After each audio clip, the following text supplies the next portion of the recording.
Hello guys, good morning and welcome back to the series of trigonometry. আজি আমি simplification sum and simplification using rationalization. তুমি class 9ত কনসেপ্টটো শিকিলা যে rationalization কি আছিল এবাৰ চাই লোৱা এনেকুৱা টাইপ অফ সাম কৰিছিলা না এটা ৰুট আন্ডাৰত আছিলে a plus root under b by a minus root under b and আমি কি কৰিছিলো এই তলৰ যোন আছিলে a plus root under b ইয়াত প্লাস থাকিলে আমি মাইনাস বহাইছিলো আৰু যদি প্লাস থাকে তেতিয়া মাইনাস মাইনাস থাকিলে প্লাস এটোৱে কৰিছিলো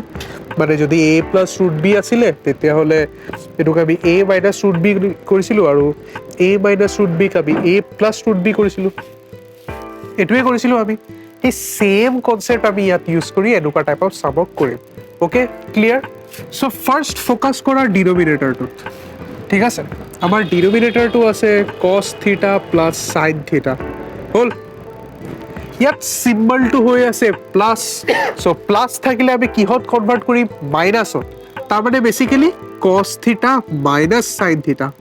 বুজি পালা একদম ইজি বস্তু একোৱে হাৰ্ড কৰা নাই জাস্ট একেটা বস্তুকে অলপ কম্পেয়াৰ কৰি এটো লিখি বনালো ওকে এতিয়া আমি কি কৰিম এৰো যে চাইছা এটো যে এক্সপ্ৰেশনটো আছে এই এক্সপ্ৰেশনটো ওপৰ আৰু তলত মাল্টিপ্লাই কৰিম এটা তুমি কবা কেলে বিকজ মনত পেলোৱা যেতিয়া আমাৰ এনেকুৱা টাইপৰ এক্সপ্ৰেশন আছিল আমি কি কৰিছিলো ইয়াৰ কনজুগেট মানে a + √b ইয়াত মাইনাস থাকিলে ইয়াত প্লাস হেইটো আমি কি কৰিছিলো ওপৰ তলে মাল্টিপ্লাই কৰিছিলো হে একেটাই বস্তু আমি ইয়াত কৰিম ওকে সো বেসিক্যালি আমি কি কৰি আছো cos θ - sin θ by cos θ plus sin theta into cos theta minus sin theta cos theta minus sin theta value to একেটাই থাকিব because এই দুটা ক্যান্সেল আউট হলে আকৌ উপৰটোৱে পাম ভ্যালু একেটাই থাকিব একো চেঞ্জ নহয় এতিয়া সোৱা a plus b into a minus b কৰিলে আমাৰ কিমান আহে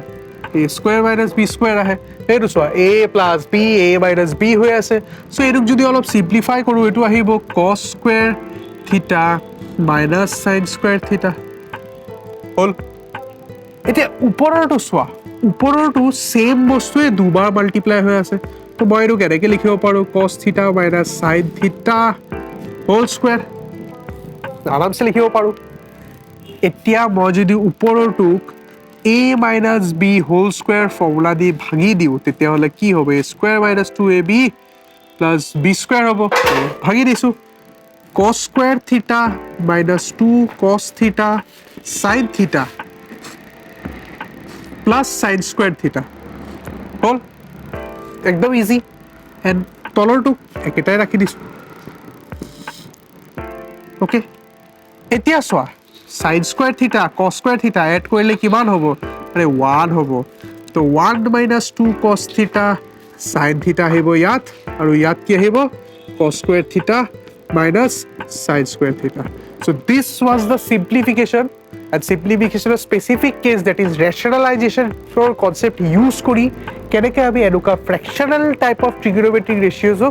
simplify kori enuka anibo pare jodi tomar ei video tu bhal lagile then video tu like koriba channel tu subscribe koriba and comment section kiba doubt thakile hudiba ami clear koribo chesta korim ajir karone imane